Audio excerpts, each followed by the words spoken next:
வணக்கம் நண்பர்களே, இந்த வீடியோவில் சேமியா பாயாசம் பால் பாயாசம் எப்படி செய்கிறதுன்னு பார்க்கலாம். வாங்க வீடியோக்குள்ளே போகலாம். ஒரு பாத்திரம் எடுத்துக்கலாம். இதில் தண்ணி சேர்த்துக்கலாம். நம்ம சேமியாவை நம்ம ஃபஸ்ட்டு அதை பாயில் பண்ணி எடுத்துகிட்டு போகிறோம், வேக வச்சு எடுத்துகிட்டு போகிறோம். அதுக்காக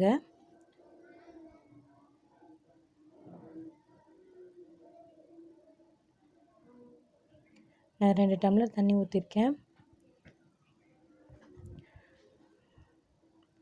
நீங்கள் சேமியா போடுற அளவுக்கு தகுந்த மாதிரி ஊற்றிக்கோங்க. நான் 2 பாக்கெட் சேமியா போட்டிருக்கேன், அதனால் நான் 3 டம்ளர் தண்ணி ஊற்றிருக்கேன்.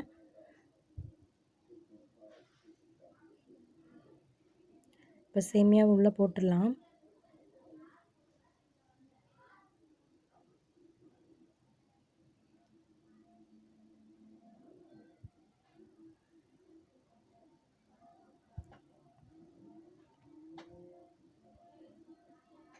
சேமியா உள்ளே போட்டு நல்லா கலந்து விட்டுட்டு இதில் கொஞ்சம் எண்ணெய் விட போகிறோம். எதுக்காகன்னு கேட்டிங்கன்னா, எண்ணெய் விட்டால் தான் சேமியா ஒன்றோடு ஒன்று ஒட்டாமல் நல்லா உதிரி உதிரியாக கிடைக்கும். அதுக்காக தான். இல்லைன்னா வெந்ததுக்கப்புறமா ஒரு மாதிரி கொல கொலன்னு இருக்கிற மாதிரி இருக்கும். அதுக்காக கொஞ்சம் ஆயில் விட்டுக்கலாம்.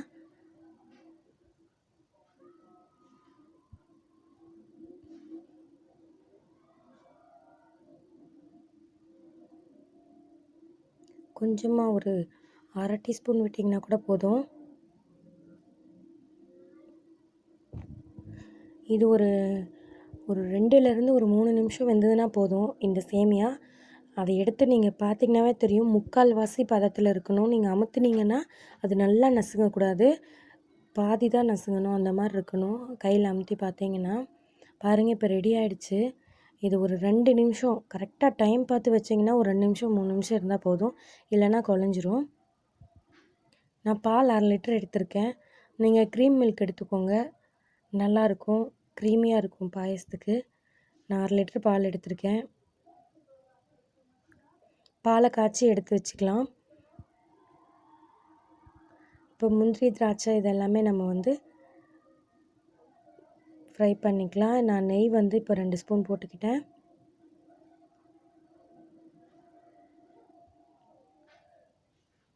எனக்கு பாதாம் பருப்பு இந்த மாதிரி கிடைக்கல, பிஸ்தா பாதாம் பருப்பு இந்த மாதிரிலாம் கிடைக்கல லாக்டவுன்னால். உங்களுக்கு கிடைச்சிது அப்படின்னா பாதாம் பருப்பு, பிஸ்தா பருப்பு, முந்திரி, திராட்சை இது எல்லாமே நீங்கள் சேர்த்துக்கலாம். ட்ரை ஃப்ரூட்டில் இருக்கிறது ரொம்ப டேஸ்டியாக இருக்கும். முந்திரி பருப்பும் திராட்சையும் நம்ம ஃப்ரை பண்ணிடலாம். திராட்சை உப்பி வரணும், அதுதான் உங்களுக்கு திராட்சை ஃப்ரை ஆயிடுச்சு அப்படிங்கிறதுக்கான கரெக்டான டைம். எடுத்துடலாம். இப்போ பாருங்கள், உப்பி வந்துருச்சு, எடுத்துடலாம். இந்த மாதிரி இருக்கணும், எடுத்துடலாம். இப்போது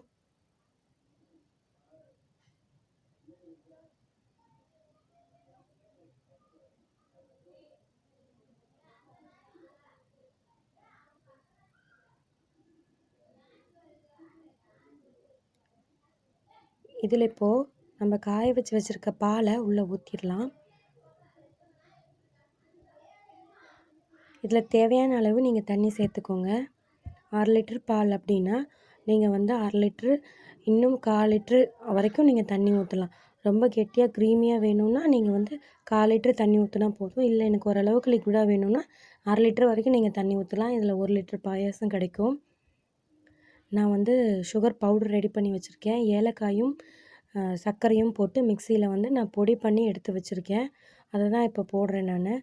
இது நான் ஏலக்காய் போட்டு பொடி பண்ணி வச்சுருக்கிறதுனால இந்த சுகர் போடுறேன்.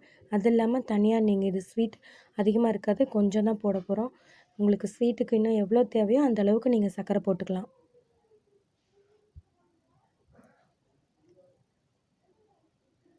இப்போது ஃப்ரை பண்ணி வச்சுருந்ததெல்லாம் உள்ளே போட்டுடலாம்.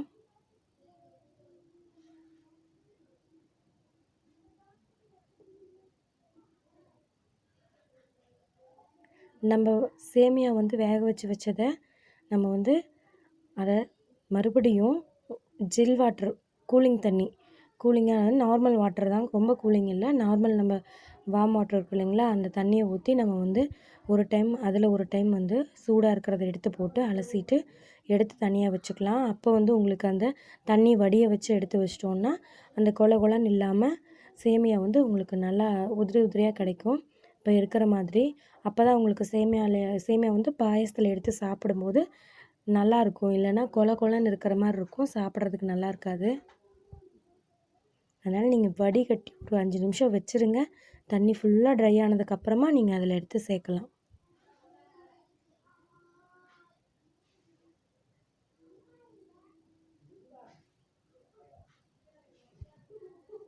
இப்போ சேர்த்து கலந்து விட்டாச்சு.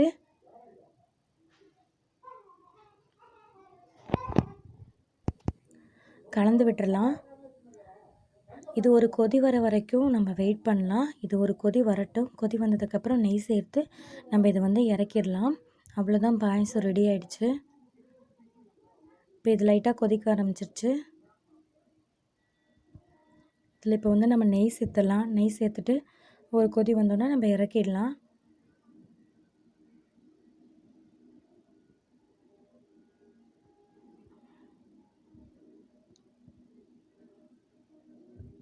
அவ்வளோதான், பாயசம் ரெடி ஆகிடுச்சு.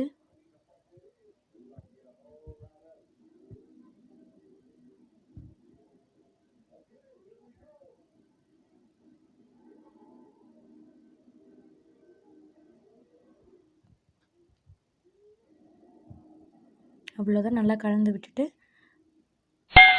விட்டுட்டோன்னா அவ்வளோதான், முடிஞ்சுது, ரெடி ஆகிடுச்சு. இப்போ நான் ஒரு கப்பில் ட்ரான்ஸ்ஃபர் பண்ணிவிட்டு காமிக்கிறேன் உங்களுக்கு. இந்த அளவுக்கு லிக்விடாக இருக்குது. எனக்கு இந்த அளவுக்கு லிக்விடாக இருக்குது. உங்களுக்கு இன்னும் திக்காக வேணும்னா நீங்கள் வந்து இன்னும் பால் நிறையா கூட சேர்த்துக்கலாம். திக்காக நீங்கள் சேர்த்து ரெடி பண்ணிக்கலாம். தேங்க்யூ ஃபார் வாட்சிங் நண்பர்களே. இதான் ஃபஸ்ட் டைம் என்னோடய வீடியோ பார்க்குறீங்கன்னா மறக்காமல் லைக் பண்ணுங்கள், ஷேர் பண்ணுங்கள், மறக்காமல் சப்ஸ்கிரைப் பண்ணுங்கள், பெல் ஐக்கானை மறக்காமல் கிளிக் பண்ணுங்கள். தேங்க்யூ ஃபார் வாட்சிங்.